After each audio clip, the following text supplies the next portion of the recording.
Hey guys, this is Jessica bringing your Block 3 wrap up, which means we're getting really close to the end of the lower extremity management course.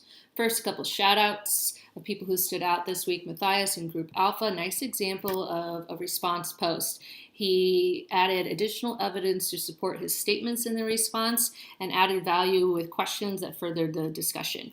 Hannah in Group Delta, example of a nice initial post. It was concise, it addressed all the topics and required readings this week, but she also brought in additional evidence that led to some interesting conversation in her threads.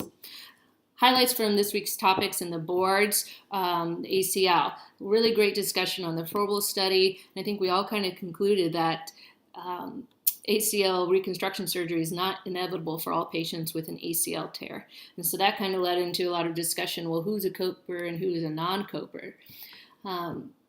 There's a bunch of additional resources in your shared Dropbox folder, so I suggest you go there if you still have some questions there. But I think a lot of us agreed, that there's atrophy differences, there's quad activation and motor control deficits, altered knee kinematics, and issues with hamstring quadricep ratios that need to be addressed for these patients to become potential copers or non-copers. Some discussion on the board about kinesphobia, which was great. So we can use the Tampa scale of kinesphobia to assess level of fear, but research suggests that copers and non-copers alike tend to have the same amount of fear level prior to surgery, somewhat irrelevant of the amount of impairments and total function prior to surgery. So with both our copers and non-copers, we should be addressing fear as well. Other parts of your required reading were on knee OA. So hopefully you learned from the readings that manual therapy certainly has its place to address some kinematic or physiologic issues in the knee, and certainly address pain to improve patients' tolerance to exercise and cardiovascular endurance training. And so hopefully we're really challenging these patients to really strengthen, the whole lower body. Hopefully it's including things like deadlifts, single deadlifts, squats, and lunges, and pain-free ways to really build up that patient strength and confidence, and also including a fair amount of endurance or cardiovascular training to get these patients into shape. There's other articles talked about the use of booster sessions, and it seems logical that booster sessions would help a patient throughout the year to maintain their current level of function.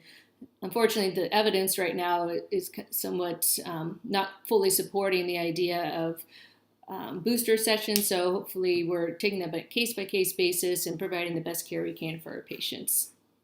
Really great discussion this week on the regional interdependent approach for patellofemoral pain syndrome. You guys were giving examples and talking about how you're looking everywhere from the lumbar spine and all the way down. Definitely some discussion on hip strengthening and ankle mobility, which is great, and definitely some discussion on focusing on the local area. I always like to use that test-retest model to help me guide where I'm going to focus my treatment. So say the functional impairment is a single leg step down from a box that reproduces their symptom. Then I put something under their heel to put them in more plantar flexion, retest, and their symptoms get better. And that's going to tell me, okay, well, ankle mobility is maybe something I need to focus on to get this patient back to where they need to be.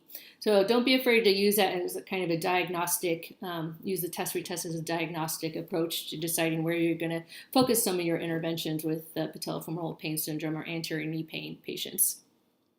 Last thing we discussed this week on the boards was the case. Everyone did a really good job with picking appropriate asterisk signs and including rationale behind them. Everyone had about 1 to 3 asterisk signs, which is great. We don't want too many because we're going to use these to obviously retest our interventions within the first session and between sessions.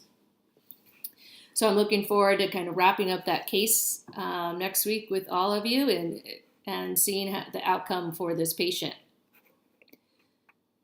So next week we're getting into foot and ankle disorders and returning to sport considerations. And like I said, wrapping up the patient case. So if you guys have any questions or concerns at this point, please feel free to reach out to me or Elizabeth.